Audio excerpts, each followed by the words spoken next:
Me responde uma coisa aqui rapidinho. Qual é a cor do céu?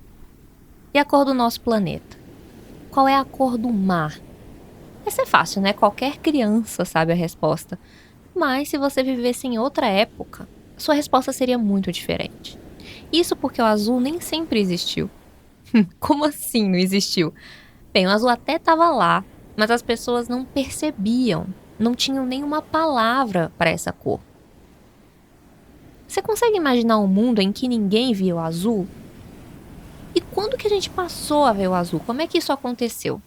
É o que eu vou te contar no episódio de hoje. Eu sou a Aline Valek e você está ouvindo Bobagens Imperdíveis.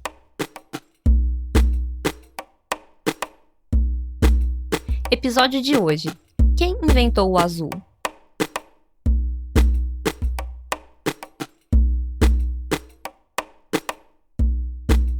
Bem, eu estava pesquisando para escrever sobre cores quando eu me deparei com essa história de que o azul nem sempre existiu. Aí eu falei, peraí, tenho que investigar isso mais a fundo. Na Odisseia, de Homero, uma das primeiras obras literárias da humanidade, ele não fala de azul. Olha só esses trechinhos da Odisseia que eu pensei. Sobre o mar cor de vinho, mar de aspecto brumoso, mar infecundo, mar de grandes monstros, mar piscoso, pelo infinito mar ondeante, no mar muito agitado. Sentiu a falta de alguma coisa? Pois é, são até formas variadas e bem criativas de descrever a aparência do mar, que é algo que é tão familiar pra gente, o que fica até de exemplo para quem escreve, né? Já que uma descrição literária ou poética precisa sair um pouco do lugar comum. Mas faltou aí na Odisseia aquela descrição raiz, aquela descrição moleque, a mais clichê de todas, o mar azul. E não foi só na Odisseia que faltou azul não, viu? A cor também não é mencionada na Ilíada, nos textos originais do Antigo Testamento e em vários outros textos da Antiguidade. Eles não mencionam azul nem para falar do céu, nem para falar do mar, que são as coisas mais obviamente azuis ao nosso alcance. Tá, até falam da cor do mar na Odisseia, mas mar cor de vinho. Eu queria beber até descrever o mar desse jeito aí que o Homero fez. Ele também descreveu o céu como estrelado, amplo, grandioso, cor de ferro, cor de cobre, mas nunca azul. Uma galera ficou intrigada com isso, muito antes do que eu, né?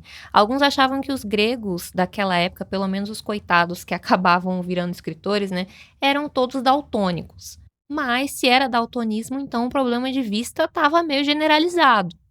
Demorou alguns séculos para aparecer alguém que desvendasse esse mistério, e essa pessoa foi o Lazarus Geiger, um linguista alemão do século XIX. Ele estava muito bolado com essa questão.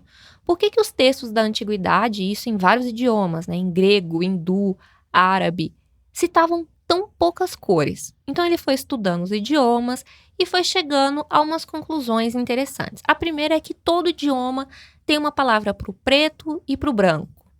Diferenciar o claro e escuro, né, o dia e a noite, foi uma das primeiras necessidades da humanidade. Depois a gente, né, a humanidade, teria percebido o vermelho, que é a cor do sangue, né, do perigo, do alerta. Então era importante identificar isso para sobreviver. Depois a gente teria percebido o amarelo e o verde, que também tinha a ver com sobrevivência, né, já que era sobre encontrar comida, sobre a nossa capacidade de encontrar comida. Só depois a gente percebeu o azul e o roxo, que são mesmo cores mais raras de se ver na natureza. Não é como se os nossos ancestrais não vissem as mesmas cores que a gente. Eles só consideravam que fossem variações de preto e branco ou de outras cores. Por isso, para o povo da Grécia Antiga, o azul provavelmente não passava de um tom de cinza. Os primeiros a enxergarem o azul e a terem uma palavra para isso foram os egípcios. Não que eles fossem especiais ou tivessem um poder que os gregos não tinham, além de escrever com desenhos na parede, que cá entre nós é muito mais legal, né? Eles perceberam o azul e definiram uma palavra para ele porque foram os primeiros a criar o pigmento azul.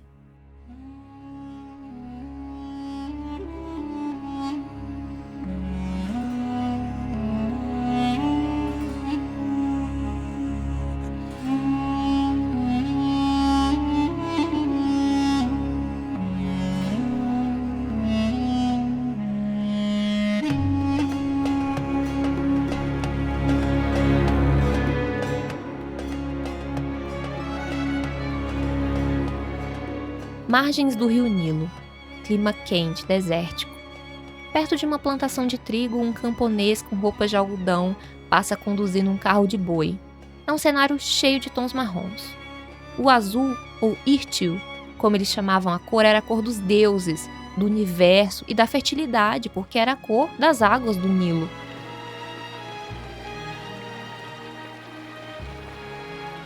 Então ela era usada só no que tinha muito valor, no que era especial, porque era muito complicado de fazer também.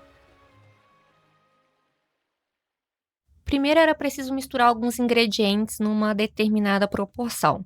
Uma parte de óxido de cálcio, também conhecida como cal, uma parte de algum minério de cobre, e podia ser, por exemplo, a malaquita, e 4 partes de quartzo, ou sílica, também conhecida como areia do deserto. Então eles aqueciam essa mistura numa temperatura muito bem controlada, entre 800 e 1000 graus, controlando o fogo com muito cuidado por várias horas até chegar no ponto desejado. Então eles pegavam esse material e moíam até virar pó. Era assim que eles faziam o pigmento que usavam em cerâmicas, peças decorativas, estátuas ou nas tumbas dos nobres. E nessa parte da história é outra palavra que se perde. E é o nome da pessoa que inventou o azul. Porque não foi por acidente que chegaram a essa cor que depois ficou conhecida como azul egípcio. Foi uma mistura muito calculada, precisou de muita técnica, talvez anos até chegar no resultado esperado.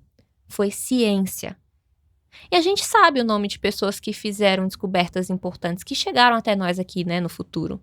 Albert Einstein, Santos Dumont, Alexander Fleming. Mas e os cientistas egípcios que desenvolveram o mais antigo pigmento artificial da história da humanidade? Eles não tinham nome? Foi um grupo de pessoas? Uma pessoa só? Quem era essa pessoa? Homem? Mulher? Bem, infelizmente, essa história se perdeu.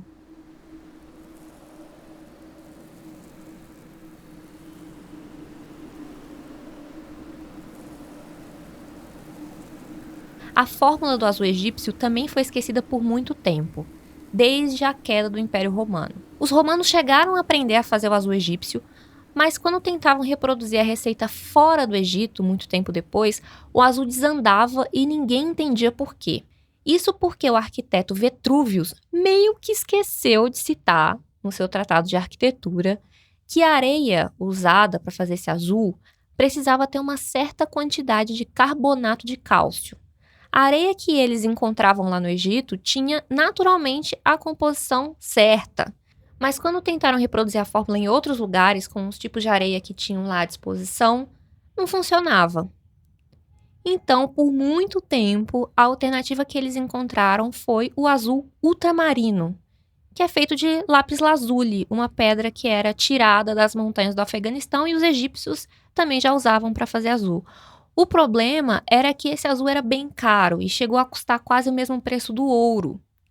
Então, como os pintores ali até do século XIX não tinham muita opção, eles reservavam o azul para as figuras mais importantes de uma pintura, por exemplo, a Virgem Maria, né, sempre com aquele manto azul, ou para os trabalhos, para os jobs que eles faziam para os clientes que tinham mais grana, que naquela época era basicamente só a igreja mesmo. Agora, voltando para o nosso século, pesquisadores descobriram que o azul egípcio ele emite uma luminescência quando é iluminado por radiação infravermelha. Ou seja, ele brilha mesmo que vendo a olho nu não tenha azul, não tenha nenhum vestígio de azul, né? Então, por exemplo, eles pegavam estatuetas do Antigo Egito e passaram por essa radiação e as partes que provavelmente eram azuis começaram a brilhar. Ou seja, um azul que o tempo não conseguiu apagar. E essa propriedade mágica que descobriram do azul egípcio, a ciência já está descobrindo algumas formas de aplicar nos dias de hoje. Por exemplo, usar esse pigmento como agente para fazer exames médicos com imagens mais detalhadas, ou até como uma alternativa mais barata para as tintas de segurança. Olha só, uma tecnologia de 4.500 anos que ainda tem aplicação nos dias de hoje. Olha que foda. Eu acho que isso mostra que o azul egípcio não vai se apagar tão cedo da nossa história.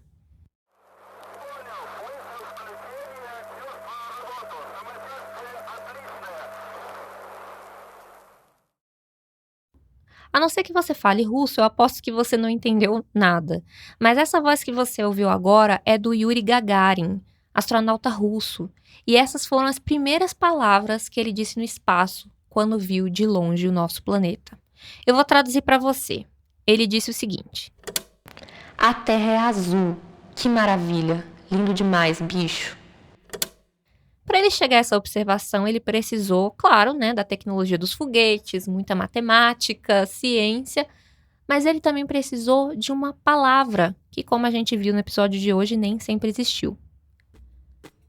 Isso faz a gente pensar, parece que algo só começa a existir mesmo quando ganha um nome. Antes da palavra, a coisa pode até existir, mas como a gente procura por ela se ela não tem um nome? Como a gente sabe que uma coisa existe se a gente não tiver um nome para falar dela? Chega a ser uma questão meio Tostines, né? Os gregos antigamente não precisavam de uma palavra para uma cor que eles não viam, ou será que eles não viam porque não precisavam falar sobre ela? Eu fiquei pensando muito nisso e a conclusão é que eu não tenho nenhuma resposta para te dar. Mas isso dá uma pista de que as palavras moldam o nosso mundo, nossa percepção das coisas. Isso pode parecer limitante, mas também é muito poderoso ao mesmo tempo. Pensa bem, as palavras têm o poder de criar até coisas que não existem. Quantas coisas a gente ainda não percebeu porque não temos palavras o suficiente para alcançar? Quantas palavras a gente ainda pode inventar para o nosso vocabulário dar conta de um mundo ainda maior? Talvez a gente já tenha esgotado todas as palavras ou combinações de palavras. Na verdade, eu acho pouco provável. Por isso eu acho importante continuar experimentando, testando e ver o quão elástico esse nosso vocabulário ainda pode ser. Até mundos distantes podem estar mais próximos se a gente tiver palavras para alcançá-los.